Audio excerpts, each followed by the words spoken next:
All right, it's Sunday, March 31st. Just grabbed a coffee from Pete's Coffee, one of my favorite regular spots to hit up for coffee beverage.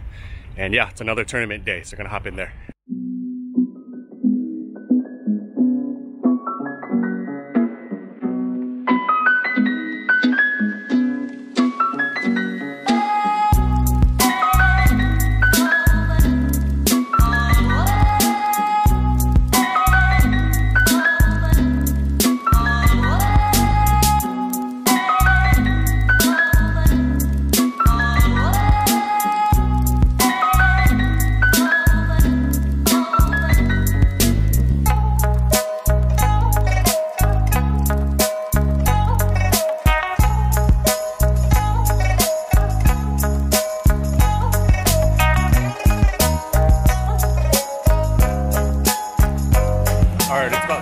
Now, just registered. Currently the 8th alternate to get onto the tournament table. It's a little bit quicker than a couple weeks ago at Bay 101 when I was the 50th alternate, which took a couple hours. So shouldn't be too long of a wait, but I'm going to take this moment now to just chat for a quick little second here. All right, so yeah, I've had a few people ask me, what is an essential skill to have to find some success in poker, as well as what is a good approach to the game? So first and foremost, I think it's important to identify what your personal strengths and weaknesses are. Are you someone that has a good handle of game theory? Are you more of a live reads kind of a person if you're a live poker player? Are you good at employing exploitative strategies and things of that nature? And so when you sit down at a poker table, you're always going to want to do this in the beginning. It's to assess essentially what types of players you're playing with. And I think generally people will label someone as a good or bad player, and I think that's okay. But you're going to want to dig a little bit deeper in the sense of identifying what that person's strengths and weaknesses are. And so we all have our different strengths and weaknesses. As mentioned, if you can identify what your personal strengths are, you can definitely apply that every single time you play. But it kind of segues into the most important skill, I think, in terms of being a poker player, and that's being able to adapt. And there's going to be some days where it makes sense to play tight, some days that you're going to play loose. You're going to sometimes want to go after it, and sometimes you're going to want to be a little bit more patient. It's going to be heavily, in my opinion, player dependent. It's good to have a good baseline strategy, and again, know what your strengths and weaknesses are. And when you do that, you can pivot when you need to throughout a session. And I think that's really important, especially when you're playing cash games as well. The lineup is going to change as new players filter in and out, and you're always going to want to recalibrate as well. So don't just go in there with a specific strategy of, I'm going to play tight today, or I'm going to play loose. Make sure you go in there with kind of your general baseline, whatever you're most comfortable with, and then make sure you deviate accordingly to ultimately find success throughout a session. And you're going to want to recalibrate every time a new player comes in. So you don't want to keep the same aggressive style if it was working for the first hour. You may need to tighten up a little bit towards a different part of the session. So just keep all that in mind. All right, so rambling on a little bit, the ability to adapt, I think, is a very important and helpful skill to have in life in general. So the nice thing about that skill too is that it's something that can be acquired. Sure, there are some people that are a little bit more adept at being able to adapt, but it doesn't mean that if you don't put in the proper work that you can essentially get there. So I think a lot of our lives are made up of the different experiences that kind of bring us to where we are. And if you put yourself out there a little bit more, you're going to be able to acquire more knowledge, more skills, more experience, and ultimately that can help you in different scenarios as you kind of progress through life. So again, rambling a little bit, making the bridge of the gap, so to speak, between adapting at the poker table to finding that skill to adapt in life. But I certainly think it's an important one to try to acquire. All right, that's it for the preaching for now. I'm gonna hop back into Lucky Chances now and see if I can get on the table.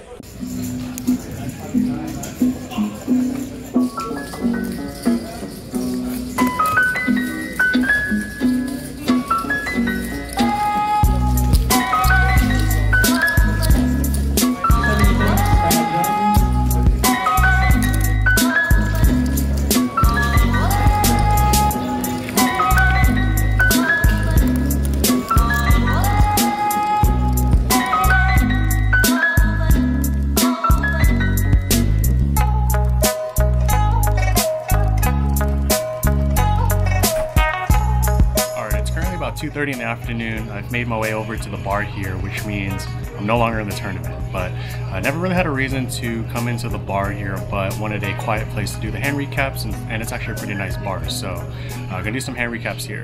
All right, so in this tournament, we start with 17,000 in chips, 30-minute levels. I got on the table around 11 a.m. or so, and the first hand of note takes place at the 200-300 with a 300 big blind ante level. I'm under the gun +3 with ace-jack offsuit, and I bump it to 1100. I started the hand with about 13 or 14k, and only the big blind calls. Flop comes out 9-7 deuce with 2 spades, checks it over to me. I decided to check it as well, given that this board probably hits his range a little bit more often than mine. The turn comes a 4 of diamonds and it checks through again. And the river comes a jack of clubs, and he checks it over to me again. This time I make top pairs, so I just settle on a bet of 2k, bet a little bit larger than normal to try and make it look bluffy since there were 2 flush draws on the board, hoping to make it look like I missed and maybe I can get a crying call. But he does not bite any folds. Our next hand, I'm under the gun with queen jack of spades and I bump it to 700. Get 4 callers. I think it's under the gun +1, button, big blind, and small blind. The flop comes king 10-6, 2 diamonds. It checks it over to me. I flop an open-ended straight draw here, and I decide to check it as well. I've got good equity with the hand, but I don't want to get blown off this particular hand given that there's 4 other players in the hand. And under the gun +1 puts out a bet of 1500. Folds over to the small blind and he makes the call, and I decide to call as well. The turn brings a queen of diamonds, so the front door flush does get there, and small blind leads this time for 2300. And despite having a pair of queens and an open and a straight draw here, I could be drawing dead, so I decided to just fold, and under the gun +1 makes a quick fold as well. And small blind actually tables jack 9 offsuit, so he turns a straight. Our next hand takes place in the 2-4-4 level. Under the gun jams all in for 2700. Gets to me an under the gun +2 with pocket kings. I've got about 12.5k, so I want to ISO raise here and I bump it to 6k. Everyone else folds, and other gun tables 6-10 offsuit. The board runs out clean. It comes 9-5-4-4-9. So knock this player out, pick up some chips here. Our next hand start with about 15k. I'm under the gun +1 with 9-10 of spades, and I bump it up to 1k. Middle position calls, and it gets to the button who puts in a 3-bet. He bets 3,400. And it gets back to me. I think it's pretty straightforward here to just fold, and that's what I do. And middle position makes the quick fold as well. Although there's not too much going on in this particular hand, I do want to highlight it because of a few reasons. I think a lot of people might find the tendency to just call the 3-bet here with the hand as nice as 9-10 of spades. But I think it's an easy fold for, the stacks are probably a little bit too shallow to be peeling here. And secondly, the 3-bet's coming from the button position, and I open in early position. So when the button 3-bets me, it looks rather strong from a game theory perspective. So that's another reason for this particular hand, as well as he does have the button, so I'd be out of position for the duration of this hand should I have continued. And also the button was a very good player. So all those factors combined, it makes sense to fold here. I think in a cash game setting though, I think you can certainly peel and take a flop. But in a tournament setting where the stacks are really shallow, I think it's a pretty clear fold. Alright, this next hand I start with about 12k. I'm under the gun +1 and I bump it to 1k with ace-5 of hearts. Under the gun +2 and under the gun +3 call. Low jack then puts in a 3-bet to 2,500. Gets to the small blind who cold calls.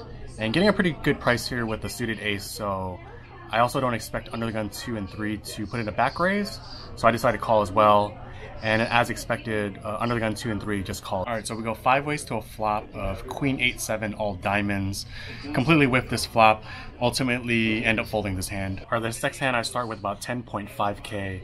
I'm under the gun +2 and I've got ace queen of diamonds and I bump it to 1k. Under the gun +3 and cutoff call, and button covers everyone decides to put in a 3-bet to 3k. Alright, it gets back to me and I'm playing a bit of fit or fold at this point. Can certainly make the valid argument to just shove here, but again, from a game theory perspective, when the button's 3-betting and early position raise, I feel like he's pretty strong here. Granted, he didn't make it too large of a raise, but again, I'm playing a little bit snug here, and again, fit or fold. So if I don't make a hand, I still have about 8 or 10 big blinds after this hand, so feeling pretty comfortable playing that stack size, so I elect to just call, and the other 2 players call as well. So we go 4 ways to a flop of 4, 5, 8, 2 clubs.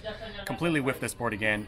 Checks over to the initial raiser. He bets. I make the fold, and we're out of this hand. Alright, this next hand, blinds are at 300, 600, 600. Under the gun limps. I've got about 3,900, and I've got ace-5 of spades in under the gun +1. I jam it all in there, and it folds back to the limper, and he calls with ace-10 offsuit. So in rough shape for tournament life here. The board runs out 4, 6, 7 with 2 diamonds, so get a good flop for an open-ended straight draw here. Turn comes a queen, and the river comes a 5. So get the nice double up here to stay in the tournament. Next hand, under the gun +2 raises it to 2,500. Folds to me in the small blind. I've got ace-5 of hearts this time. I've got 5.1k in my stack. It's a couple things working against me here. It's the tightest player opening, and he's doing it from early position. That said, just decide to ship it in there, and he makes the quick call with pocket kings. So at least we've got a live ace here, and the board runs out 6-3 deuce, all hearts. So flop the nut flush here, and the turn is a 10 of hearts, locking it up for my hand here, and the river is an inconsequential jack of clubs. So get the nice double up here. So yeah, it feels like a lot of just all-ins here, but that makes a lot of sense, I guess, when it's a fairly shallow stack type of tournament. Blinds are at 400, 800, 800 now, and I've got 7,600 in my stack. I'm under the gun +1 with ace-3 of clubs, and I decide to jam it all in here. Middle position tanks for a little while and calls. Everyone else folds, and he turns over king-jack of diamonds. Flop comes out queen-8-4 with 2 clubs, so in really good shape here. Turn comes in 8 of diamonds, and the river comes a 6 of hearts. So ace high holds here and get the nice double up to about 16k. Alright, so I get moved to a new table, a pretty rough table draw. I've got a bunch of good players on this table. There's a player named Relly, who's a very well-known Bay Area tournament grinder. There's someone with a run-it-up hat on, so I presume that he's a pretty good player. And there's a few other guys that I've played cash games with that are pretty good as well, so not the best table draw. And in this particular level, it's 500, 1k, 1k. Nothing really happens for me. I do pick up aces one time, and I shove it in, but no one calls.